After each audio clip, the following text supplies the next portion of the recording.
नमस्कार। आज हम राजस्थान अध्ययन पढ़ेंगे। कक्षा 9 का भाग जो 1 है उसका हम धीरे धीरे सभी पूरी करेंगे। आज हम जो इसका है प्रथम चैप्टर है उसको पढ़ेंगे, राजस्थान की ऐतिहासिक पृष्ठभूमि। चलिए शुरू करते हैं। राजस्थान का इतिहास हमारी गौरवमयी धरोहर है, जिसमें विविधता के साथ निरंतरता है। परंपराओं और बहुरंगी सांस्कृतिक विशेषताओं से ओतप्रोत राजस्थान एक ऐसा प्रदेश है जहाँ की मिट्टी का कण कण यहाँ के रणबांकुरों की विजय गाथा बयान करता है। यहाँ के शासकों ने मातृभूमि की रक्षा हेतु सहर्ष अपने प्राणों की आहुति दी है।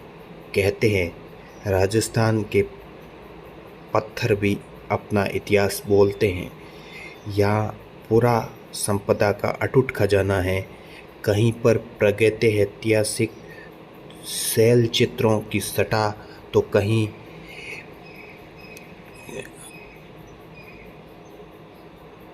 प्राचीन संस्कृति के प्रमाण हैं। कहीं प्रस्तर प्रतिमाओं का वैकल्पिक प्रतिमा तो कहीं शिलालेखों के रूप में पाषाणों का उत्कीर्ण गौरवशाली इतिहास है। कहीं समय का ऐतिहासिक बखान करते प्राचीन सिक्के तो कहीं वास्तुकला का उत्कृष्ट प्रतीक। उपासना स्थल, भव्य प्रसाद, अभेद्य दुर्ग एवं जीवंत स्मारकों का संगम आदि राजस्थान के कस्बों, शहरों एवं उजड़ी बस्तियों में देखने को मिलता है। राजस्थान के बारे में यह सोचना गलत होगा कि यहाँ की धरती केवल रण से क्षेत्र रही है। सच तो यह है कि यहाँ तलवारों की झंकार के साथ भक्ति और आध्यात्मिकता का मधुर संगीत सुनने को मिलता है। यहाँ लोक परक संस्कृति चेतना अत्यंत गहरी है। मेले एवं त्योहार यहाँ के लोगों के मन में रसे बसे हैं। लोक नृत्य एवं लोकगीत राजस्थानी संस्कृति के संवाहक हैं। राजस्थानी चित्र शैलियों में श्रृंगार सौंदर्य के साथ अलौकिक जीवन की भी सशक्त अभिव्यक्ति हुई है। राजस्थान की ये मरुभूमि प्राचीन सभ्यताओं और जन्म स्थली रही है। यहाँ कालीबंगा, आहड़, बैराठ, बागोर, गहनेश्वर जैसी अनेक पाषाण, सिंधुकालीन और ताम्र सभ्यताओं का विकास हुआ है, जो राजस्थान के इतिहास की प्राचीनता सिद्ध करती हैं। इन सभ्यता स्थलों में विकसित मानव बस्तियों के प्रमाण मिलते हैं। यहाँ बागोर जैसे स्थल मध्य पाषाणकालीन और नव पाषाणकालीन इतिहास की उपस्थिति प्रस्तुत करते हैं। कालीबंगा जैसे विकसित सिंधु स्थल का विकास यहीं पर हुआ है। वहीं आहड़ गहनेश्वर जैसी प्राचीनतम ताम्र सभ्यता भी पनपी है। आर्य और राजस्थान, मरुद्रा की सरस्वती तथा दृष्टद्वती जैसी नदियाँ आर्यों की प्राचीन बस्तियों की शरण स्थली रही है। ऐसा माना जाता है कि यहाँ से आर्य बस्तियाँ कालांतर में दोआब आदि स्थानों की ओर बढ़ी हैं। इंद्र और सोम की रचनाओं में मंत्रों की रचना, यज्ञ की महत्ता की स्वीकृति और जीवन मुक्ति का ज्ञान आर्यों की संभवतः इन्हीं नदी घाटियों में निवास करते हुए हुआ था। महाभारत तथा पौराणिक गाथाओं से प्रतीत होता है कि जांगल यानी बीकानेर का जो क्षेत्र है वो जांगल प्रदेश मरु कांतार, मारवाड़, जो जोधपुर के आसपास का जो क्षेत्र है वो मारवाड़ आदि भागों से बलराम और श्री कृष्ण गुजरे थे, जो आर्यों की यादव शाखा से संबंधित थे। जनपदों का युग। आर्य संक्रमण के बाद राजस्थान में जनपदों का उदय हुआ। मतलब आर्यों के जो समाप्त होने के बाद यहाँ पर छोटी छोटी जनपदों का उदय हुआ, जहाँ हमारे इतिहास की घटनाएं अधिक प्रमाणों पर आधारित की जा सकती है। सिकंदर अभियानों से आहत तथा अपनी स्वतंत्रता को सुरक्षित रखने की उत्सुक दक्षिण पंजाब की मालव, सिवी तथा अर्जुनयन जातियां, जो अपने साहस और शौर्य के लिए प्रसिद्ध थी, अन्य जातियों के साथ राजस्थान में आई और सुविधाएं के अनुसार यहाँ बसी गई। इनमें भरतपुर का राजन्य और मत्स्य जनपद, नगरी का सिवी जनपद, अलवर का सालव जनपद प्रमुख हैं। इसके अतिरिक्त 300 ईसा पूर्व से 300 ईस्वी तक मालव, अर्जुनयन तथा यौध्य की प्रभुता का काल राजस्थान में मिलता है। मालवों की शक्ति का केंद्र जयपुर के निकट था।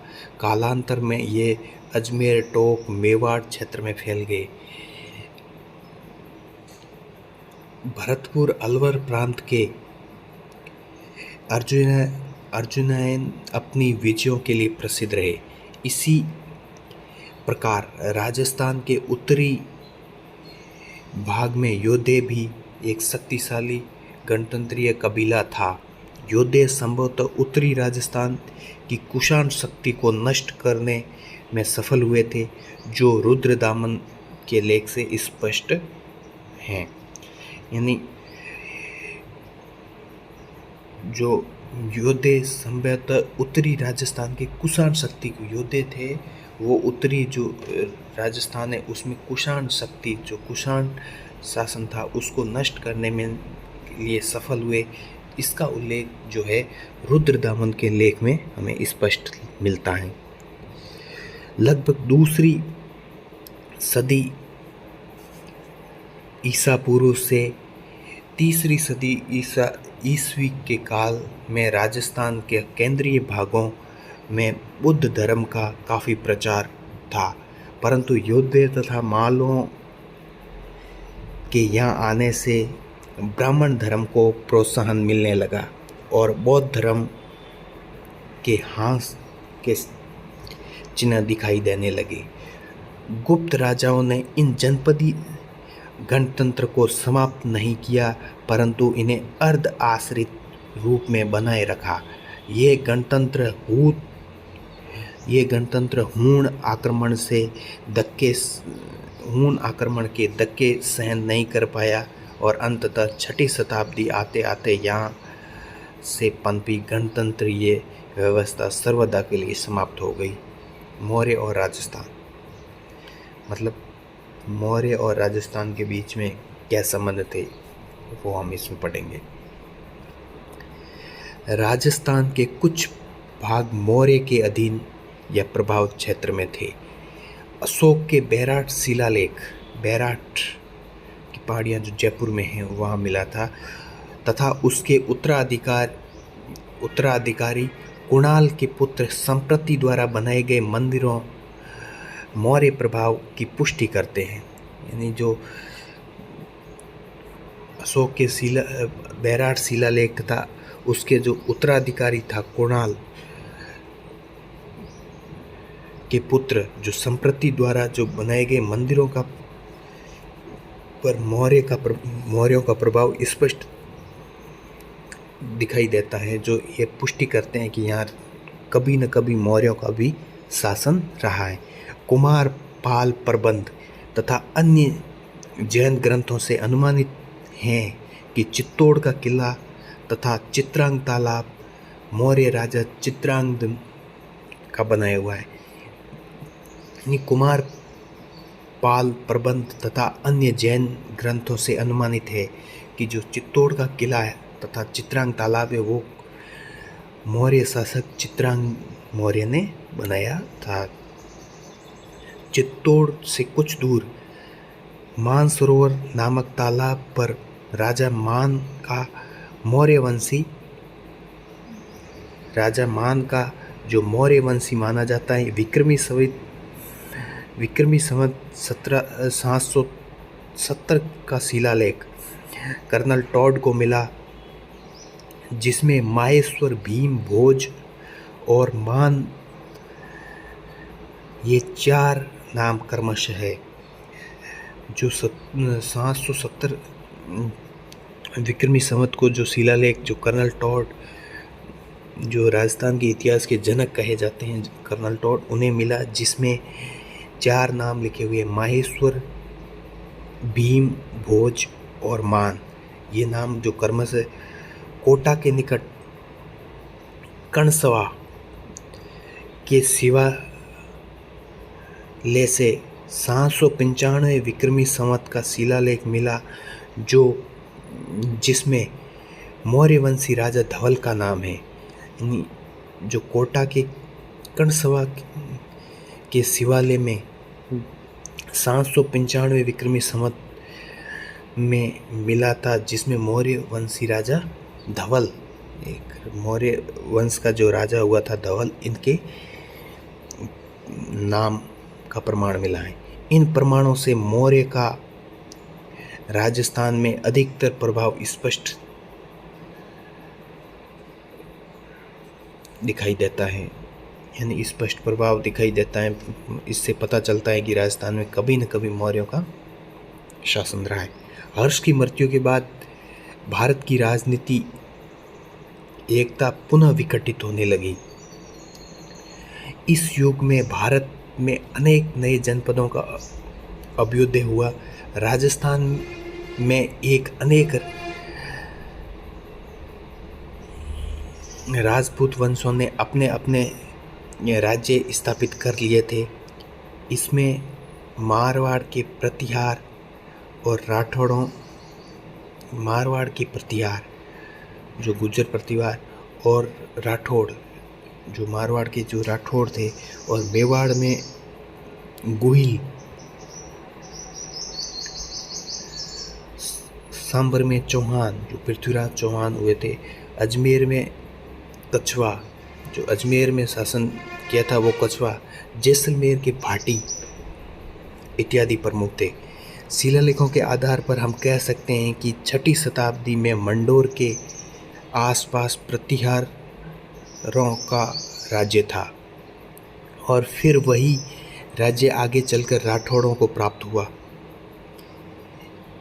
लगभग इसी समय सांबर के चौहान राज्य की स्थापना हुई और धीरे धीरे वह राज्य बहुत शक्तिशाली बन गया। 5वीं या 6ठी शताब्दी में मेवाड़ के आसपास के भूभाग में गुहिलों का शासन स्थापित हो गया। 10वीं शताब्दी में अथुर्णा तथा आबू के परमार शक्तिशाली बन गए। 12वीं तथा 13वीं शताब्दी के आसपास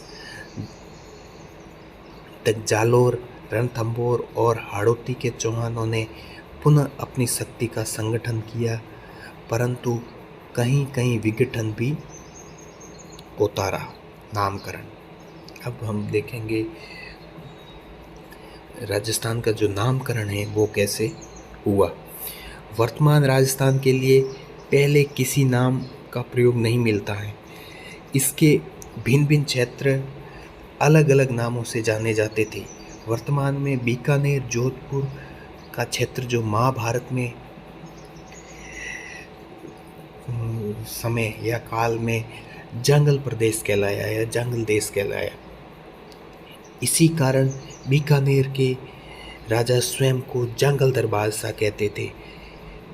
जंगल देश के निकटवर्ती भाग सपात लक्स जो वर्तमान में अजमेर नागौर के जो मध्य है वो सपात लक्स कहलाया, जिस पर चौहानों का अधिकार था। चौहानों का अधिकार था। तो चपालक्स था जो अजमेर और नागौर के मध्य, उसे सपालक्स। अलवर राज्य का उत्तरी भाग, अलवर के जो उत्तरी भाग है वो कुरु देश और दक्षिण तथा पश्चिमी मत्स्य देश और पूर्वी भाग सूरसेन के अंतर्गत आता था। भरतपुर, धौलपुर राज्य तथा करौली राज्य का अधिकांश भाग सूरसेन के अंतर्गत आते थे। सूरसेन राज्य की राजधानी मथुरा, मत्स्य राज्य की विराटनगर और कुरु राज्य की इंद्रप्रस्थ थी। उदयपुर राज्य का प्राचीन नाम सिवी था, जिसकी राजधानी मध्यमिका थी। आज मध्यमिका को नगरी भी कहते हैं, यानी आज जो प्राचीन उदयपुर राज्य था उसका नाम क्या था, सिवी, और उसकी राजधानी मध्यमिका थी। जो उदयपुर की राजधानी मध्यमिका थी उसे आज वर्तमान में नगरी के नाम से हम पुकारते हैं। यहाँ पर मेव जाति का अधिकार रहा, जिस कारण इसे मेदपाट या प्रगवाट भी कहा जाने लगा। डूंगरपुर, बांसवाड़ा के प्रदेश को वांगड़ कहते हैं।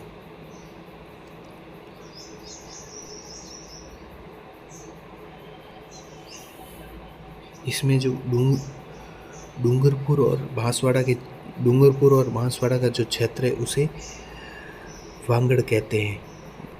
डूंगरपुर और बांसवाड़ा का क्षेत्र वांगड़ कहते हैं, और जो सीकर झुंझुनू का क्षेत्र है उसे वांगड़ कहते हैं।